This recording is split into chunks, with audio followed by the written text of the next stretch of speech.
Assalamualaikum warahmatullahi wabarakatuh. Kembali lagi di channel Muslim Cerdas. Sahabat, dari kita mungkin sudah tidak asing lagi mengenai tanda jidat hitam. Konon, jidat hitam ini adalah sebuah tanda bahwa orang tersebut adalah ahli sujud.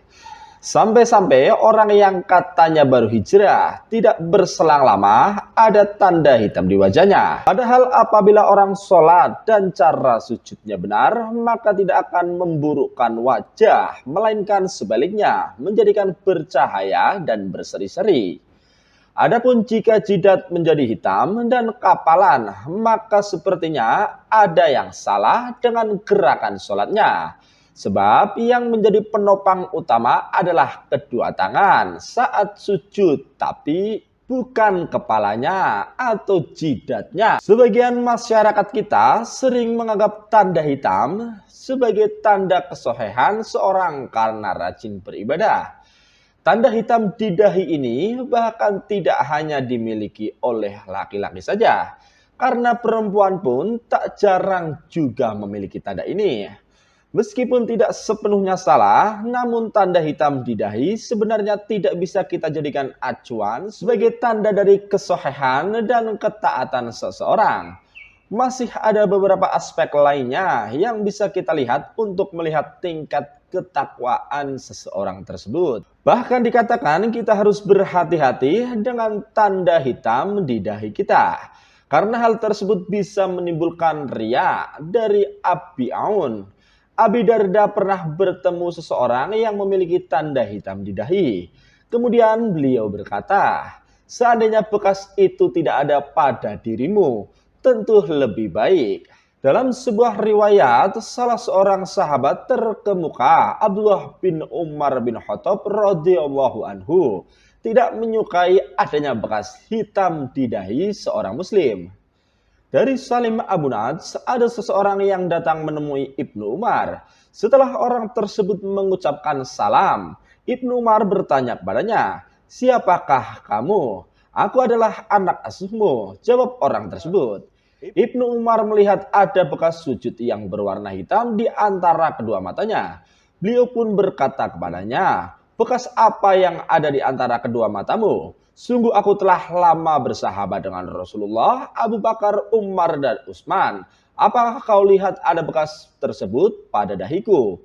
Riwayat Imam Baihaqi dalam Sunan Kubra nomor 3698. Di sisi lain dari Ibnu Umar, beliau melihat ada seorang yang pada dahinya terdapat bekas sujud.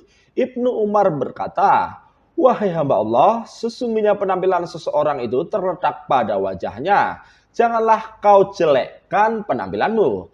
Riwayat Baihaqi dalam Sunan Kubra nomor 3699. Sementara itu dari Abi Aun, Abu Darda melihat seseorang perempuan yang pada wajahnya terdapat kapal, semisal kapal yang ada pada seekor kambing. Beliau lantas berkata, "Seandainya bekas itu tidak ada pada dirimu, tentu lebih baik." Riwayat Baihaqi dalam Sunan Kubra nomor 3700. Dari Humaid bin Abdurrahman, "Aku berada di dekat As-Sa'id bin Yazid ketika seseorang yang bernama As-Zubair bin Suhail bin Abdurrahman bin Auf datang. Melihat kedatangannya, As-Sa'id berkata, 'Sungguh dia telah merusak wajahnya. Demi Allah, bekas di dahi itu bukanlah bekas sujud. Demi Allah, aku telah sholat dengan menggunakan wajahku ini selama sekian waktu lamanya, namun sujud tidaklah memberi bekas sedikit pun pada wajahku.'" Riwayat Baihaqi dalam Sunan Kubra nomor 3701. Sahabat Muslim cerdas, dari Mansur, "Aku bertanya kepada Mujahid tentang maksud dari firman Allah, 'Tanda-tanda mereka tampak pada muka mereka dari atrari sujud atau bekas sujud.' Apakah yang dimaksud adalah bekas di wajah?" Jawaban beliau, "Bukan. Bahkan ada orang yang kapalan yang ada di antara kedua matanya itu bagian dari kapalan yang ada pada lutut onta. Namun dia adalah orang bejat." Tanda yang dimaksudkan adalah kekhusyuan. Riwayat Baihaqi dalam Sunan Kubra nomor 3702. Bahkan dalam kitab Hasyiah As-Sawi, bukanlah yang dimaksud oleh ayat adalah sebagaimana perbuatan orang-orang bodoh dan tukang riya. yaitu tanda hitam yang ada di dahi, karena hal itu adalah ciri khas khawarij atau ahli bid'ah.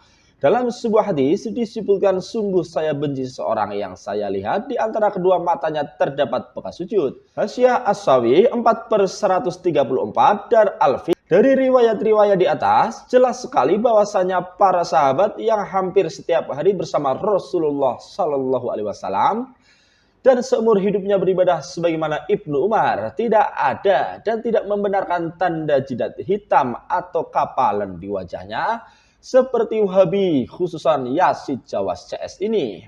Sejatinya, atari sujud adalah perilaku dan akhlak. Semakin seseorang banyak bersujud kepada Allah, maka semakin tinggi dan semakin santun akhlaknya. Dengan penampilan tanda jidat hitam itu sama saja menginginkan pengakuan bahwa dirinya adalah ahli ibadah. Dan itu sama saja riya atau menyombongkan diri.